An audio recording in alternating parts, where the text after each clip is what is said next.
বর্তমানে ৫৮টি মন্ত্রণালয়, অধিদপ্তর এবং তাদের অধীনস্থ সংস্থায় মুক্তিযোদ্ধা কোটায় কর্মরত প্রায় ৮৯,২৩৫ জন। তাদের সবার তথ্য যাচাই বাছাই করছে সরকার। ভুয়া সনদে মুক্তিযোদ্ধা কোটায় চাকরি নেওয়ার ব্যাপক অভিযোগের পর সরকার এই যাচাই বাছাইয়ের উদ্যোগ নেয়। মুক্তিযুদ্ধ বিষয়ক মন্ত্রণালয়ের সচিব ইসরাত চৌধুরী জানান, সরকার সকল মন্ত্রণালয় এবং অধিদপ্তর থেকে মুক্তিযোদ্ধা কোটায় কর্মরতদের তালিকা চেয়েছে। এ পর্যন্ত ৫৮টি মন্ত্রণালয় এবং সংস্থা তথ্য জমা দিয়েছে। সেগুলো যাচাই বাছাই চলছে, আর এজন্য একটি গোপনীয়তা রক্ষা করে কমিটি গঠন করা হয়েছে।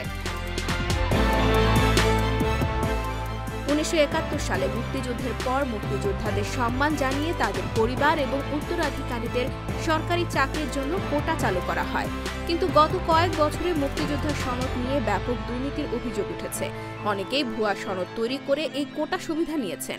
এ অবস্থায় গত বছরের জুলাই মাসে শিক্ষার্থীরা কোটা বাতিলের দাবিতে আন্দোলন শুরু করে। দাবির বাস্তবায়ন না হওয়ায় আন্দোলন আরও তীব্র হয়ে ওঠে এবং এটি রাজনৈতিক উত্তেজনার সৃষ্টি করে। অবশেষে সরকার মুক্তিযোদ্ধা কোটার আওতায় চাকরিপ্রাপ্তদের তথ্য যাচাই করার সিদ্ধান্ত নেয়। এই যাচাই বাছাই প্রক্রিয়া চলছে এবং এর জন্য মুক্তিযুদ্ধ বিষয়ক মন্ত্রণালয় একটি কমিটি গঠন করেছে।